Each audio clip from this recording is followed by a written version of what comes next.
the triangle of need. Your basic needs, and then your Maslow. secondary. That's it. Not Pavlov, Maslow. That's the one.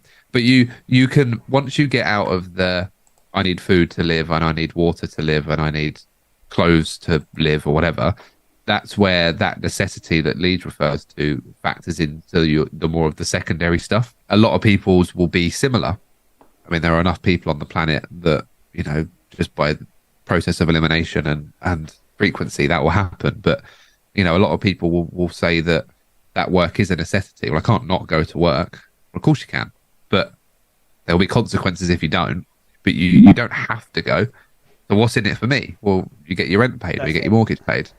You get the food that's put on your table. And, I think as humans as well, even if it's just a single person, well, I'll call it a transaction again, even if it's a single person transaction, you still have to ask, what's in it for me? My left side of my brain wants me to cook dinner, but your right side's saying, well, what's in it for me? Well, you get nutrition. And every decision you make comes with a what's in it for me rebuttal question. Why do I need to pick up the bath mat? Well, because otherwise it'll get damp and you'll get mold. But what's in it for me? Well, you don't want mold in your house, do you? Oh yeah, no, fair enough. You're right. Yeah, I'll pick up the bath mat. And that's the way that goes on in your brain without you even realising it.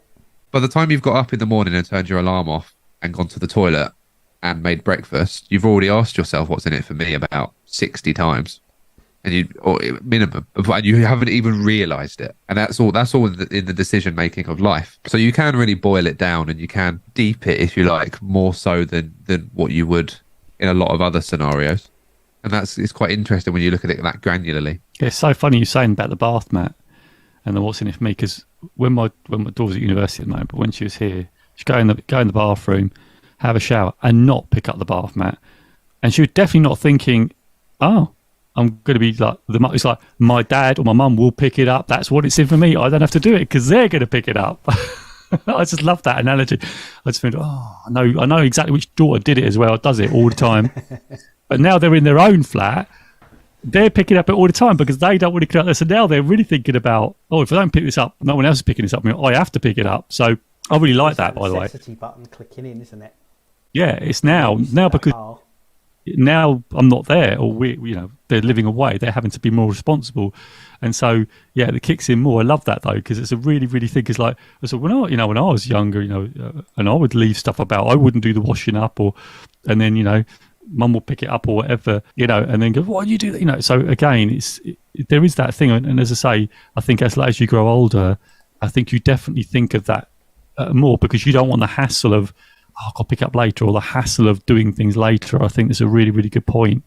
But when you're younger, I think you don't necessarily think of it. You just think, someone else will pick that up for me or whatever. Or depending on what your house situation is, maybe. I'm not saying that younger people don't do that. I'm just saying, just depending on your situation. Because I was definitely like that.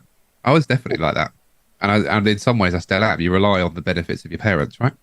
Well, yeah, go on. Or the people you live with, yeah, for sure. Because you're, as you say, in that scenario with the bath mat, it's like, what's in it for me? Mum will get it. It's all right. Don't have to worry. And then that split-second decision has been made because you're not the one at peril of making the wrong call. Mum is, or dad is, or whoever. Yeah, I don't want to pick it. Yeah, exactly. So we'll pick up the mat, and we don't want the mat staying there because it looks it's going to, like you say, get damp. It's going to be horrible for the next person that uses it. So absolutely, 100%. Yeah, I love that.